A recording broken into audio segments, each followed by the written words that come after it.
kakonsihal sa barangay Mainit, syudad sa Naga, nakuhaan og video nga nagsuyop sa gidudahang shabu sud mismo siyang panimay kauban ang wa mailhing mga lalaki. Kini ang gihimong ideya nga nangayo og search warrant sa korte nga gipatuman sa pagsikop sa maong konsihal.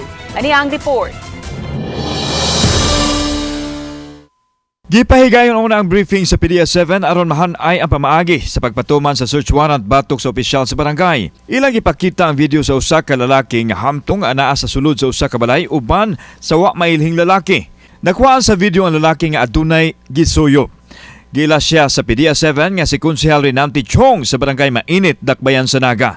Nakikalayon ang PDEA-7 sa City of Naga PNP ug sa opisyal sa barangay dihang giserve ang search warrant. Aron masiguro nga walay planting of evidence, gikuhaan og footage ang milangkob sa searching team uban ang K9 nga misuhid sa ay sa konsehal. Pipila ka minutos milingkod ang K9 timaan nga adunay nasimuhutan kining kontrabando. Dini nakita ang brown envelope sa sala nga adunay sulod nga 11 ka pakiti sa gidurahang shabu. Milimod ang konsehal nga iya kini. Hindi ko alam kung anong nangyari.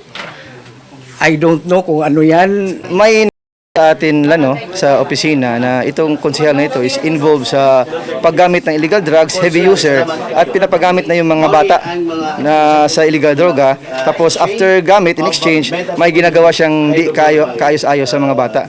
High value target to, isang konselor ng barangay. So nagpapas kami sa mga tao, sir, lalo na sa community, na sila mismo yung nabigay ng informasyon. Samtang gitugan ni Dr. Libby Ortiz PDEA-7 nga gawa sa pagpagamit og druga sa mga batanon, giabusuhan usab sila si konsehal. Gidasunan usab kini sa usa ka anyos nga lalaking naabtan sa mga operatiba sa balay sa suspek 15. Giingong gipahimuslan sa konsehal samtang nag-edad pa siya og 11 anyos. Ginala pa na ni Ilang pieces? Marami? Hindi na mabilang? Hindi pagamit sa drugs ni Kusian? Kapila? Osa. 11 years old pa yan. So ginalaw mo? Tatlong magkakapatid yan. So, Pinaaral ko yan dito. Ginalaw mo sila? Tatlo? Sir, ganito yung buhay ko, sir. Sampahan natin siya ng kaso for illegal possession. At the same time, kasi yung bata sabi sa atin na sexually abuse siya. So we turned the boy to the PNP at saka bala ng PNP sa dagdagang kaso sa kanya. Wa hinuon ilimod sa konsehal nga tigamitan siya og illegal nga drugas. Gumagamit ng drugas? Oh, yes, sir. Anuhin talaga yun, sir. Kahit paano, kaming tatlo, magkapatid, galing kami ng rehabilitation. So talagang gumagamit kayo? Totoo naman yan. So kailan lang ang last na gamit mo? Monday. Giyang kunusab niya nga isip sakop sa LGBTQ na tintal siya sa paggamit sa mga bataan-ong lalaki. Matod niya ang mga lalaki maoy nanulong o magdala usab og drugas nga didto mo gamit sa sulod sa ilang balay. Yung dala nilang drugas ginagamit ninyo dito, just for the record. Yes, totoo yan. Pero konsehal ka ng barangay, bakit pumapayag ka?